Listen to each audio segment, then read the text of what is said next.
Hello बच्चों, ये gardening की चौथी इकाई है और ये अंतिम इकाई है। जैसा कि मैंने वादा किया था कि आपको समय से पहले चारों इकाइयों पे कुछ प्रकाश डालेंगे। तो चौथी इकाई में है paste and diseases management of flowering crops, यानी पुष्प वाली फसलों में कीट एवं रोग प्रबंधन।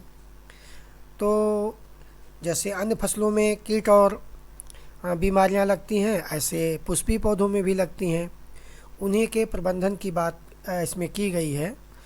तो पेस्ट में कीड़े मकोड़े आते हैं। सभी कीड़े जो होते हैं पेस्ट नहीं हैं। जो हानिकारक कीड़े होते हैं, इंसेक्ट्स होते हैं, उनको ही हम पेस्ट कहते हैं। तो मुख्य रूप से जो इंसेक्ट्स पेस्ट हैं उनकी संख्या बहुत है, लेकिन आपको उन सबको जानने की ज़रूरत नहीं है। जैसे इसमें मुख्य रूप से एफिड है, माहू जिसे कहते हैं, स्टेम बोरर है, तनाछेदक, बार्क ईटिंग कैटरपिलर, छाल भच्छी कीट, बीटल्स हैं, टर्माइट दीमक हैं, थ्रिप्स हैं, हापर्स हैं और से बहुत प्रकार के इंसेक्ट्स होते हैं। तो इनका इंटीग्रेटेड पेस्ट मैनेजमेंट आईपीएम की बात है कि कैसे करेंगे। तो एकीकृत कीट प्रबंधन में मुख्य रूप से आपको ये जान लेना चाहिए कि अगर खेत को साफ़ सुथरा रखेंगे, क्लीन, यानी ये जो क्लीन का अर्थ यहाँ यही है कि ये आप साफ़ सुथरा खेत रखेंगे तो कीट जो है वो कम जो है लगेंगे। इसी प्रकार से प्रूनिंग, यानी शाखाएं हैं, उनकी डालें हैं, उनको काटते छांटते रहेंगे तो पौधा घना नहीं होगा, और जो पौधा घना होता है उसमें कीट पतंगे ज़्यादा लगते हैं। तो ये प्रोफाइलेक्टिक मेजर्स हैं। तो NSKE है। NSKE कुछ नहीं, नीम सीड कर्नल एक्सट्रैक्ट, यानी जो नीम का बिनौला होता है उसके कर्नल से, उसके सीड से जो निकलता है तेल, उसका अगर 2% छिड़काव करेंगे, यानी 2% स्प्रे कर देंगे तो अधिकतर कीट मर जाते हैं। तो ये आईपीएम में NSKE को 2% की दर से स्प्रे किया जाता है। बायोपेस्टिसाइड्स, बहुत से ऐसे बायोपेस्टिसाइड उपलब्ध हैं जिनका प्रयोग करना चाहिए। प्रीडेटर्स, कुछ ऐसे इंसेक्ट हैं जो दूसरे इंसेक्ट को खा जाते हैं, उनको प्रीडेटर्स कहते हैं। पैरासिटोइड्स, पैरासिटोइड्स का अर्थ यही होता है कि इसमें प्रीडेटर में तो कीट भक्षी हो गए, और पैरासिटोइड्स में तो यह है कि उनको रोग है, उन पे उत्पन्न करके उनको किसी तरीके से बीमार करें और धीरे धीरे मारें। तो ये सब साफ़ सुथरे तरीके हैं, ये पहली श्रेणी में। दूसरी में अगर तब भी नहीं नियंत्रण होता है तो केमिकल्स हैं, तमाम तरीके के रसायन आते हैं जो सिंथेटिक होते हैं, उनका बहुत कम प्रयोग करना चाहिए। इंडोसल्फान, मैलाथियान, एल्ड्रिन, कार्बरिल, ऐसे तमाम जो हैं इंसेक्टिसाइड हैं जिनका प्रयोग रोगों, कीटों के नियंत्रण के लिए करना चाहिए। डिजीज़ हैं, बहुत सी बीमारियां हैं। उनमें से मुख्य रूप से जो पादप रोग यानी पौधों की बीमारियां, डाईबैक, ये बहुत ही प्रमुख बीमारी है। डाईबैक माने ये पौधा आपका है और ऊपर से सूखना नीचे की तरफ प्रारंभ कर देता है, इसी को डाईबैक कहते हैं। ये अधिकतर बहुवर्षीय जो शोभाकार पौधे हैं उनमें ये देखा गया है। पाउडरी मिल्ड्यू, यानी पत्तियों पर पाउडर, सफ़ेद पाउडर के समान फफूंद इकट्ठा हो जाती है, तो ये भी एक फफूंद जनित रोग है। विल्ट, विल्ट यानी पूरा पौधा क्या है, सूख जाए, उकड़ जाए, उकठा रोग भी कहते हैं। लीफ स्पॉट, पत्तियों पर काले भूरे धब्बे पड़ जाएं, जिससे प्रकाश संश्लेषण नहीं हो पाएगा और प्रोडक्टिविटी पौधे की कम हो जाएगी। बैक्टीरियल विल्ट, यानी कुछ ऐसे भी होते हैं जो बैक्टीरिया भी जो पौधे को सुखा देते हैं। रस्ट, ये भी एक प्रकार के रोग का समूह है। स्मट, पाउडरी, ये दोबारा आ गया powdery mildew. Anthracnose, damping off, damping off में क्या होता है कि पूरा पौधा जो नर्सरी में अधिकतर लगता है, ये पौधा क्या होता है, गल करके गिर जाता है ज़मीन पे। ये तमाम तरीके के रोग हैं जिनका हमें एकीकृत प्रबंधन करना चाहिए। तो एकीकृत प्रबंधन में यही मान लीजिए इंटीग्रेटेड डिजीज़ मैनेजमेंट है लिखा, एकीकृत रोग प्रबंधन। वही चीज़ें हैं जिससे कि पहले तो प्रयास ये करना चाहिए कि रोग लगे ही ना। अगर रोग लगे तो उसको पर्यावरण हितैषी तरीके से उसका नियंत्रण करना चाहिए। इसमें रोटेशन है, यानी अगर आप किसी खेत में फ्लावर ग्रो कर रहे हैं तो उसमें अगले साल न करिए, जिससे कि अगर कोई डिजीज़ का इनाकुलम है या कोई रोग है तो वो मर जाएगा। फिर 1-2 साल गैप देने के बाद फिर इसमें पुष्पों की खेती कीजिए। तो रोटेशन से भी स्वतः रोग की क्षमता कम हो जाती है। क्लीन कल्टीवेशन, जैसे मैंने अभी इंस्कीट में बताया था, इसमें भी साफ़ सुथरी खेती करें, जो भी उसमें डेब्रीज हैं उनको हटा दें। उससे ये फ़ायदा होता है कि इनाकुलम जो है, जो डिजीज़ कैरिंग मटेरियल है, वो कम हो जाएगा। तो उससे भी रोग नियंत्रण में सहायता मिलती है। स्पेसिंग, कभी ये देखा गया कि जितना प्रॉपर स्पेसिंग नहीं रखेंगे, पास पास अगर बुआई कर देते तो एक इन्फेक्टेड होता है पौधा तो पास में दूसरे पौधे को भी इन्फेक्ट कर देता है। स्पेसिंग भी इनडायरेक्ट रूप से रोग प्रबंधन में सहायता करती है। डिजीज़ फ्री, मतलब डिजीज़ फ्री का मतलब है अगर सीड या कोई प्लांट मटेरियल ले रहे हैं वो क्या होना चाहिए, रोग मुक्त होना चाहिए, हेल्दी होना चाहिए। तो ये भी एक तरीका है कि खेत में रोग या पौधों में रोग लगने ही न पाए। प्रूनिंग करना चाहिए, यानी इसका अर्थ ये हुआ कि जो रोगग्रस्त भाग है उसको काट करके अलग कर दें और उसमें दवा वगैरह लगा दें। तो ये भी एक तरीका है। ड्रेनेज, जल निकास की अच्छी व्यवस्था रखनी चाहिए। जहाँ नमी रहती है वहाँ कीट पतंगे ज़्यादा आते हैं तो उसमें भी, और ये रोग भी ज़्यादा लगते हैं। तो ये कोशिश करनी चाहिए कि जल निकास की उचित प्रबंध हो। सीड या प्लांटिंग मटेरियल ट्रीटमेंट, यानी बीज या कोई प्रोपेगेटिंग, जैसे ट्यूबर ले रहे हों या कार्म ले रहे हों या कटिंग ले रहे हों, उनको क्या करना चाहिए, पहले केमिकल से शोधित कर लेना चाहिए, ट्रीटमेंट कर लेना चाहिए। तो क्या होता है कि उससे वो पनप नहीं पाते हैं रोग और पौधा हेल्दी होता है। अगर फिर भी नहीं होता है तो ये केमिकल्स हैं, COC कॉपर ऑक्सीक्लोराइड या फार्मेलिन, इसकी सहायता से हम ड्रेंचिंग करते हैं मिट्टी में पानी में इसको घोल लेते हैं और पूरे खेत में सींच देते हैं, जिससे कि फफूंद वगैरह सब मर जाती हैं। तो फार्मेलिन के प्रयोग से भी हम खेत को रोग मुक्त कर सकते हैं। ट्राइकोडर्मा, ये एक फफूंद होती है, इसका कल्चर खेत में मिला देते हैं तो दूसरी फफूंद को खाता है। तो ट्राइकोडर्मा एक फफूंद है जो दूसरी फफूंद को खा करके जो रोग कारक है उसको नियंत्रित करता है। थायरम है, बोराक्स मिक्सचर है, केराथेन है, डाइथेन Z78 है, डाइथेन M45 है, बाविस्टिन है, ये सब क्या हैं, केमिकल्स हैं। ये रोगनाशी रसायन है जिनका प्रयोग हम विभिन्न अनुपात में कर सकते हैं।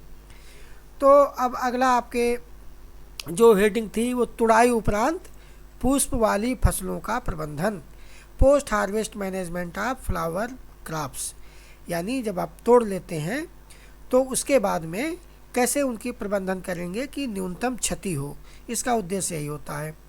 तो पहला है लूज फ्लावर। लूज फ्लावर माने होता है कि आपका ये मतलब पौधा अगर है और ये फूल लगा है तो केवल अगर फूल तोड़ लेते हैं तो उसको क्या कहते हैं, लूज फ्लावर। तो ये क्या हो गया हमारा, ये लूज फ्लावर हो गया, ये हमारा लूज फ्लावर हो गया। तो कब तोड़ना चाहिए, मॉर्निंग में तोड़ना चाहिए। जब लो टेम्परेचर होगा तो विल्टिंग या मुरझाएंगे फूल कम, तो morning our is the best hour for harvesting of flowers. Pre cooling क्या है, फूलों को तोड़िए और उनको ठंडे जल में कुछ समय के लिए रख दीजिए या ऐसे स्थान पर रख दीजिए जहाँ का टेम्परेचर वातावरण के टेम्परेचर से कम हो। तो क्या होगा कि पुष्प मुरझाएंगे नहीं। इस प्रक्रिया को प्री कूलिंग या पूर्व शीतलन कहते हैं। CFB boxes, CFB corrugated fibre board, यानी एक बोर्ड आता है, मतलब एक बॉक्स आता है जो इसको CFB बॉक्स कहते हैं। इसमें अगर आप फूल रख के ले जाएंगे, ट्रांसपोर्ट करेंगे तो जर्क कम लगता है, उनमें मतलब फ्लेक्सिबिलिटी होती है तो वो कंप्रेस नहीं होने पाते हैं। तो CFB बॉक्सेस अच्छे माने गए हैं, तो इनका प्रयोग करें। हार्मोन्स, बहुत से ऐसे रसायन हार्मोन हैं जिनके प्रयोग करने से पुष्पों का जीवन काल बढ़ जाता है। जैसे GA3 एक जिबरेलिक एसिड GA3 रसायन है। इससे इस हार्मोन के शोधन से क्या होता है, पुष्पों का जीवन काल में वृद्धि होती है। तो हार्मोन्स का भी प्रयोग होता है। कूल चेन ट्रांसपोर्टेशन, यानी किसान के खेत से और कंज्यूमर के गेट तक क्या करना चाहिए कि कूल चेन यानी ट्रांसपोर्टेशन की किसी भी विधि का करें, लेकिन उसका टेम्परेचर नॉर्मल से कम हो, तो पुष्पों की न्यूनतम क्षति होती है। ग्रेडिंग, श्रेणीकरण, खराब फूल अलग, मध्यम अलग और टॉप क्वालिटी के अलग। तो उससे क्या होता है, ग्रेडिंग से खराब फूल अच्छे फूलों को नुकसान यानी सड़ा गला नहीं पाते हैं। तो ग्रेडिंग से भी जो होता है हम पोस्ट हार्वेस्ट मैनेजमेंट कर सकते हैं। पैकेजिंग में अगर बॉक्स लगाते हैं उसमें कुशन लगा दीजिए, जिससे कि जर्क लगे तो उनमें कम नुकसान हो। कई तरीके से पैकेजिंग अच्छी क्वालिटी के आते हैं, इस पर भी ध्यान रखना चाहिए। स्टोरेज में भी ध्यान रखना चाहिए। तो इस तरीके से post harvest management of flowers, अगर इन बातों को आप जिक्र करेंगे तो पर्याप्त है। दूसरी श्रेणी में है कट फ्लावर, डंडी सहित पुष्प। आपने देखा होगा कि ये गुलाब की कलिका है और इसमें ये छड़ी है लगी है। जब डंडी सहित काटते हैं तो इस पूरे को क्या कहते हैं, कट फ्लावर, डंडी सहित पुष्प को। अभी आपने लूज फ्लावर पढ़ा था केवल, जिसमें डंडी नहीं रहती है। तो कट फ्लावर बुके वगैरह में प्रयोग होते हैं, ऑफरिंग में काफ़ी प्रयोग होते हैं। तो कट फ्लावर को डंडी सहित पुष्प का है। इसको क्या करते हैं, इनकी डंडियों को HQC हाइड्रोक्विनिक सिट्रेट आता है रसायन, उसमें क्या करते हैं, डुबा कर रखते हैं। तो ये फूल लंबे समय तक, इसकी कलिका स्वस्थ रहती है। सुक्रोज, अगर नहीं HQC रसायन है तो 2% सुक्रोज का घोल बनाइए और अपने वेस्ट में इसको रख लीजिए और इसमें डंडियों को रख दीजिए, तो कली लंबे समय तक हरी भरी रहती है। सुक्रोज क्या होगा, इसकी कटिंग के माध्यम से पत्तियों तक पहुँचेगा। बड स्टेज हार्वेस्टिंग हमेशा फुल ओपन फ्लावर में नहीं करनी चाहिए। जिस समय वो कलर शो कर जाए बस उसी समय हार्वेस्टिंग करनी चाहिए, यानी पीपिंग बड स्टेज में करनी चाहिए। हार्मोन्स जैसे उसमें था, हार्मोन्स का इसमें भी प्रयोग कर सकते हैं। जिबरेलिक एसिड का मैंने नाम लिया था। सर्कुलर कट, जब आप ये कटिंग काटें तो नीचे कभी तिरछा कट नहीं काटना चाहिए, इस तरीके से न काट करके, ऐसे न काट करके इसको गोल काटना चाहिए। तो ये सर्कुलर कट काटे, ध्यान रखने की चीज़ें हैं। स्टैंडर्ड पैकिंग, यानी जिस बॉक्स में रखे हैं ऐसा ना हो डंडी सहित जो भी आप फूल आप रखें तो उसमें दबाव कंप्रेस ना हो, यानी बॉक्स की साइज़ क्या हो, स्टैंडर्ड हो। इसको स्टैंडर्ड पे, और ऊपर की जो लेयर लगाएंगे 3 लेयर से ज़्यादा नहीं लगाएंगे, नहीं तो नीचे वाली डंडी है जो क्या होगी, उस पर प्रेशर पड़ेगा और उसमें फूल पे स्पॉट या कली पे स्पॉट आ जाएंगे। तो स्टैंडर्ड पैकेजिंग करनी चाहिए। एक ये भी है ड्राइंग, अगर ये भी एक तरीका है कि कुछ क्या करते हैं, रंगोली वगैरह बनाने में पंखुड़ियों को सुखा लेते हैं, तो ये भी एक तरीका है पोस्ट हार्वेस्ट मैनेजमेंट का। Seed plant parts, bulb, corm, tuber, इनको भी स्टोरेज और इनका ट्रीटमेंट किया जाता है। आपने बीज को मैं पोस्ट हार्वेस्ट मतलब जैसे मान लिया गेंदा का बीज है तो उसको सुखाएं, सुखाने के बाद उसको ड्राई कंडीशन में पैकिंग करें या बेच दें या दोबारा बीज के तौर से प्रयोग करें। प्लांट पार्ट आते हैं जैसे बल्ब है, कार्म है, ट्यूबर है, इनको खोदने से लेकर इनकी प्रोसेसिंग भी पोस्ट हार्वेस्ट मैनेजमेंट में आती है। अगला आपकी हेडिंग थी value addition in flower crops, पुष्प वाली फसलों का मूल्य संवर्धन। तो इसका अर्थ ये है कि जो पुष्प वाली फसलें हैं हम उनको तुड़ाई के बाद क्या करें कि हमारे पुष्प या कोई भी उत्पाद, चाहे बीज हो, चाहे फ्लावर हो, चाहे बल्ब हो, चाहे कार्म हो, वो महंगा बिके। तो उसी के संदर्भ में जैसे पहला का एसेंशियल ऑयल, सुगंधित तेल, जैसे गुलाब है, केवड़ा है, चमेली है, बेला है, इनके तेल बना लीजिए, तब भी वैल्यू एडिशन हो जाएगा, मूल्य संवर्धन हो जाएगा।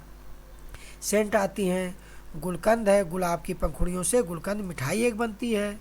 ड्राइंग, सुखा करके पंखुड़ियाँ भी हमने बताया है, उसका रंगोली में प्रयोग कर लीजिए।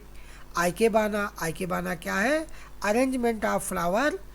तो क्या करते हैं वो, काफ़ी अगर आइकेबाना की तरह आर्ट है फ्लावर अरेंजमेंट की, इसके माध्यम से पुष्प महंगे बिकते हैं जो अरेंजमेंट होगा अगर उसको सेल करेंगे। बोनसाई क्या होता है कि बहुत पुराना पौधा है और उसको आप क्या करें, कम खाद पानी दें, इसकी ट्रे क्या हो, शैलो हो, उथली हो, और इसकी प्रूनिंग करती रहें।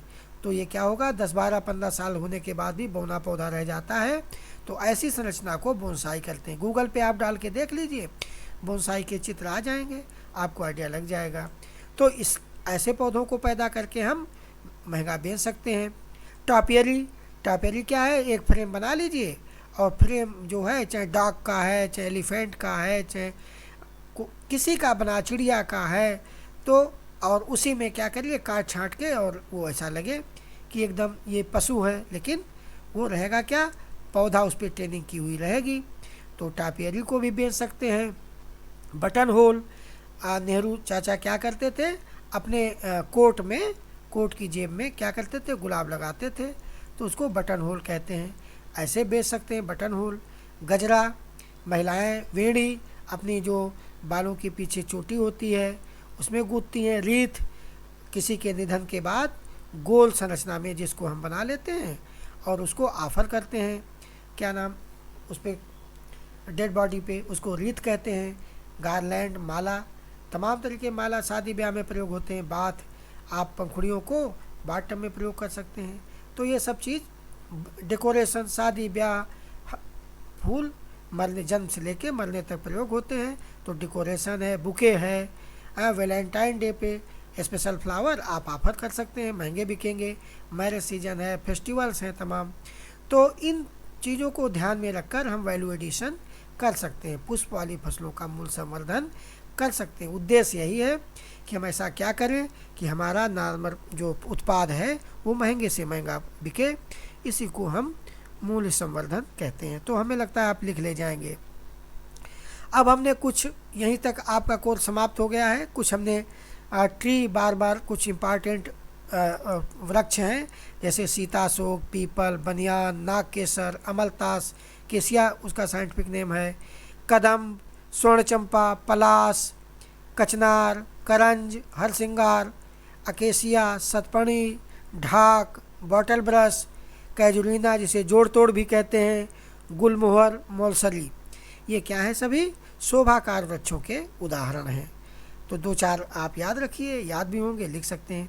कुछ शोभाकार झाड़ियाँ होती हैं, जैसे हिबिस्कस यानी गुड़हल, बोगेनवेलिया, एक्लीफा, सेस्ट्रम, रुक्मिनी जिसको एक जोरा कहते हैं अंग्रेजी में, डाम्बिया, श्रावणी, कामिनी, नेरियम, लाल कनेर, हरसिंगार, चित्रा, पोइंसेटिया, पीली कनेर, मालती, चांदनी, ये सब झाड़ियों के उदाहरण हैं शोभाकार। तो आप कोई साइंटिफिक नाम याद करने की जरूरत नहीं है, अगर 2-4 झाड़ियाँ आपको याद हैं तो क्वेश्चन के हिसाब से आप लिख सकते हैं। फिर आता है क्लाइंबर्स, लताएँ।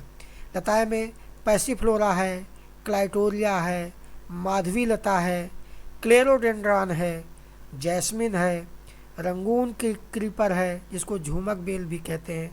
तो ये सब क्या है, क्लाइंबर के शोभाकार, अच्छी क्लाइंबर के उदाहरण हैं लताओं के। बल्बस प्लांट यानी जिसके पौधे के नीचे, जैसे आलू में ट्यूबर बैठता है ऐसे इसमें बल्ब बैठता है, इसीलिए इनको बल्बस प्लांट, कंदी पौधे कहते हैं। जैसे ट्यूबर में, डहलिया में ट्यूबर होता है, ग्लैडियोलस में कार्म होता है, ग्लैडियोलस में कार्म होता है, और ट्यूबरोज में बल्ब होता है, राइजोम कैना में होता है। तो ये क्या है, बल्बस प्लांट हैं। कुछ शेड लविंग प्लांट, छाया पसंद पौधे हैं। छाया पसंद पौधों में क्रोटन है, डिफेनबैकिया है, एंथूरियम, एलोकेसिया, क्लैडियम, कोलियस, ड्रेसिना, मोन्स्टेरा, ट्रेडिस्केंसिया, ये बड़े इंपॉर्टेंट हैं शेड लविंग प्लांट। गूगल पे जैसे आप डालेंगे तो पहचान जाएंगे, अच्छा हाँ इसी को ये कहते हैं। कैक्टस भी हैं, कैक्टस में मैंने बताया था ओपनसिया, नागफनी। कुछ सकुलेंट होते हैं, सरस पौधे होते हैं, जैसे एलोवेरा, अगेव, सेंसवेरिया, ये क्या है, सकुलेंट पौधे हैं, सरस पौधे हैं। तो कैक्टस और सकुलेंट जिनका जिक्र हम कर रहे थे ये आप याद रखिएगा। शोभाकार कुछ 1 वर्षीय पौधे होते हैं, इनको 3 श्रेणियों में बांटा गया है, जो गर्मी में होते हैं, बरसात में होते हैं और जाड़े में होते हैं। तो गर्मी में 1 वर्षीय पौधे कौन के हैं, जीनिया है, कोचिया है, पार्चुलाका है, सूरजमुखी, सनफ्लावर, कॉस्मस। तो एक दो अगर नाम याद रखते हैं तो अच्छी बात है। रेनी सीजन, बरसात में उगने वाले एक वर्षीय पौधे, बाल्सम, कॉक्सकॉम, मुर्केस कहते हैं जिसे, एमरंथस, चौलाई। विंटर में तो असंख्य पौधे हैं। शरद ऋतु में उगने वाले एक वर्षीय पौधे, डहलिया है, गेंदा, marigold, phlox, petunia, pansy, carnation, candytuft, calendula, chrysanthemum, गुलदावरी जिसे कहते हैं, salvia, sweet pea, sweet sultan, sweet William, stock flower, anthurium, aster, nasturtium, ये सब विंटर में उगने वाले एक वर्षीय पौधे हैं। ये आपके लिए अतिरिक्त है, आप चाहें इसको याद रखें, याद रखें। कुछ सिंबल होते हैं जैसे rose love, stock luxury, sweet pea departure, African marigold vulgar mind, French marigold jealous, और carnation women's love, pansy thought. यानी ये सिंबल हैं जिनका हम प्रयोग करते हैं। फ्लोरिकल्चर रिलेटेड प्लेसेस, कुछ ऐसे स्थान हैं जो पुष्प विज्ञान से संबंधित स्थान हैं, जैसे कन्नौज, उत्तर प्रदेश का कन्नौज क्या है, सेंट के लिए, हल्दी घाटी राजस्थान, हाथरस, कोयम्बटूर, ये सब क्या हैं, ये फ्लोरिकल्चर रिलेटेड प्लेसेस हैं। कुछ पुष्पों के उपनाम भी हैं, हजारों उपनाम हैं लेकिन दो चार मैंने लिख दिए हैं। डार्क फ्लावर एंथूरियम को कहते हैं, पार्ट मैरीगोल्ड कैलेंडुला को कहते हैं, फिग मैरीगोल्ड आइस प्लांट को कहते हैं, फ्लॉक्स को स्टार फ्लावर कहते हैं, साल्विया को सेज फ्लावर, ऋषि फ्लावर, आटम क्वीन क्राइजेंथिमम, और ये बैजंती कैना कहते हैं, और स्वार्ड लिली ग्लैडियोलस को कहते हैं, तलवार, और रजनीगंधा ट्यूबरोज कहते हैं। बच्चों, इस तरीके से आपकी चौथी और अंतिम यूनिट समाप्त हो गई। इसमें जो भी काम का हो उसको आप हल्का सा मेमोराइज कर लें तो निश्चित रूप से। और अब ये कोर्स समाप्त हो गया। सभी बच्चों को बेस्ट ऑफ लक।